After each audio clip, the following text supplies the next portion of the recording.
वाह रे हमार बैगन कमाल कर दिले बा। वाह वाह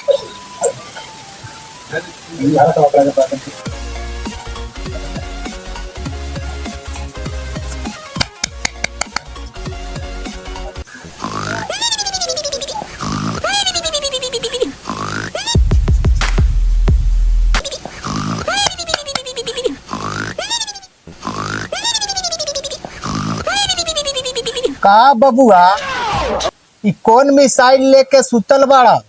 लागता रात में किला जीत के आइल बड़ा का बताई झगरू भाई, ई बैगन तो एगो बहाना बा। हमार पत्नी ललिता कहेली तोहार स्टेशन बड़ा पुराना बा। का बताई, इंजन चालू करत भर में बैटरी डाउन हो जाता, पूरा गांव जग में हमार नाम हसाई होता। तोहार ई बैगन के मोटाई देख के हमार तो जीव ललच गई बा। लागता तोहार नट बोल्ट ढीला बा, खुल गई बा।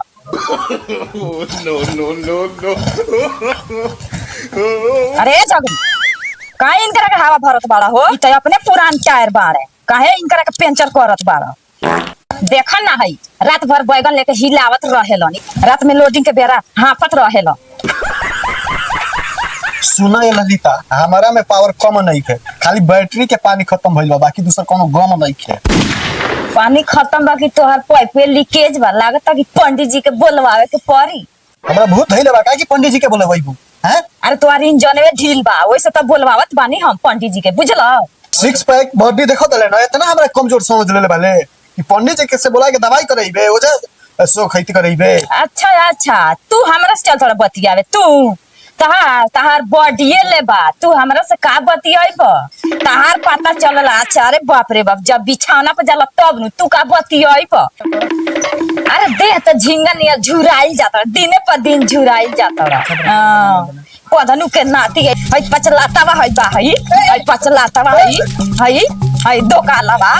का तू रोज रोज झगड़ा करेलू उनकरा से? तू भी जानता ना? जानत नहीं कि इतना बढ़िया आदमी बना है, रोज खाना नहरी पे बैठ के कि दूध दही घी खाना, तब तो कहत कमजोर बना है, उनका बदनाम खाली कइले बड़ू। बदनाम करता है तू जानता था? एकरा मतलब तू उनकर पाछा गाहा ताड़ा, जानला? हां तू पाछा गाहा ताड़ा, तू खाली एथी कर बतिया था, उनका बड़ाई बतिया ताड़ा तू। अरे जजमान कहाँ? पंडित जी का बताई हम? कहाँ है महाभारत हो तो मरते? हुका गनी जुडो का कोनो दिक्कत नहीं। बैठी पंडित जी खटिया बैठी, तनी बचाइए के। अरे जजमान ई खटियो का भूकंप जैसन हिलता हो, भूकंप होता। लगा था बबुआ मेहरारू के मार से अंदर घुसल है। मार दे बड़ा का हो, निकल निकल। अरे पंडित जी उठी उठी। हाँ कब भइल बहू? ए मर्द, तू तो एक बेलना ना खोइला मेहरारू के हाथ से हो, तू तो खटिया के नीचे घुस गइल। अरे जजमान का हो गइल बहू? अरे पाल पंडित जी बैठी रहुआ। अरे जजमान कहीं देखबो है बा बैठ। पंडित जी, अरे पंडित जी के कार ना हो, पांच फुट आ जाई देही पर। अरे जजमान का हमरा मर्दे हो गइल भाई, का हो गइल बा? अरे मैटर समझाई, रोज मर्दे मेहरारू के झगड़ा होते बा। का भइल बा बाबू? अरे मार के मुआ दले नहीं तो दादा, ना खटिया के नीचवा भागो रहती तो। का मार के मुआ देले रही? का मैटर बा बताओ? काहे खातिर झगड़ा महाभारत सुनो तनी शुरू हो गइल बाटे? का भइल बा? बैगन खाती। हां हइया बैगन खातिर? हां बैगन खातिर मारा मारी कलल ह। अरे बाप रे, तनी बोलाओ त, बोलाओ त तार मेरा हम सब बोला ना उहे बोलाई पंडित जी। हां मार के मुआ ललिता, ए ललिता, ए ललिता बा। प्रणाम। का पदल बाड़ू बाबू के खाट के नीचे लुका गइल हम, बेलना लेके नचाओ तड़ू। हम पहले कुछ नहीं खी हां जन्नी, पूछी ना उन्हीं से उ कितना एथी करत लोन हमरा के, तब हम उनका के मरनी नहीं, कबो मारे के ना, तब हम मरनी। हां अरे बुरबक कहे कि अपना मालिक के बेलन से मारल जाला। उनका रहनिए नहीं के निमन, उनका रहनिया निमन रही तो हम मरती का ना। रहनिया में किराइल बना का उ? ए का भइल बा झगरू भाई? का ई प्रॉब्लम बा हो? अरे बबुआ का तो दिमाग सही है बा, मगर इस सोच में डूबल रहत ना बैगन के। इस साला बैगने के मेन झगड़ा बा। हाय बैगन के कौन चीज हो, एकर कौन चीज झगड़ा बा? अब ये बताइए फुलझड़ी है कौन बाड़ी है? का भइल बा हो बैगन से?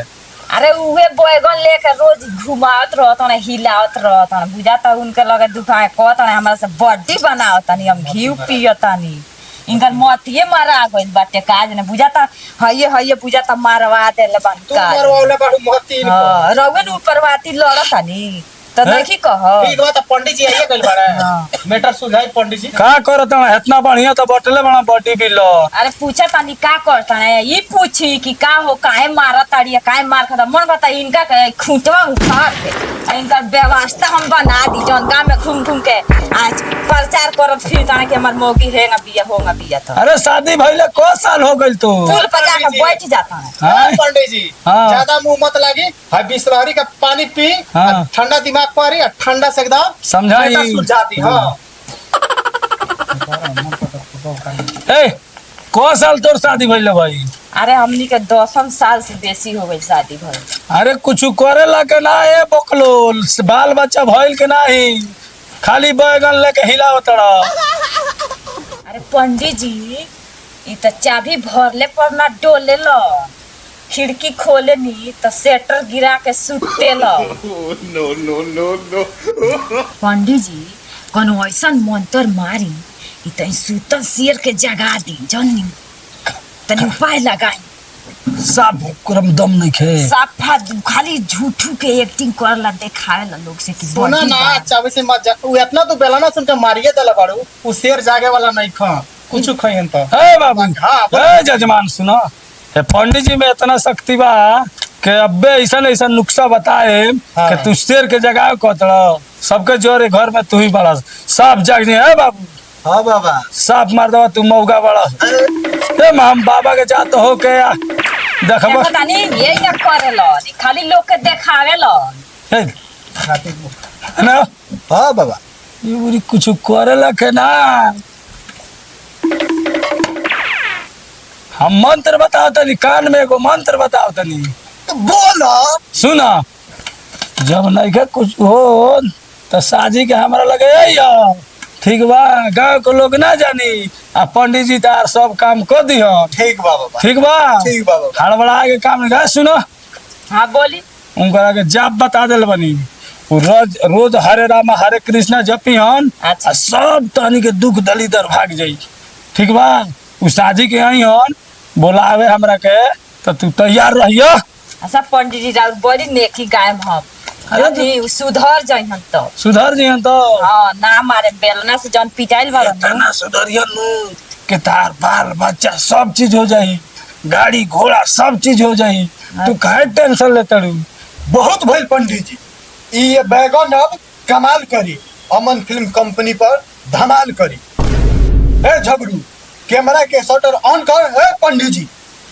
पोथी पत्रा बंद करी आज देखाम कि बैगन के कमाल का होला ए झगड़ू कैमरा के शटर खोला बैगन के कमाल आज देखल देखा समझ गईनी पंडित जी तोहर चतुराई ना चाही नुस्खा ना कौनो दवाई दिल हमार सब जान गइल सुतल शेर अब जाग गइल सुतल शेर अब जाग गइल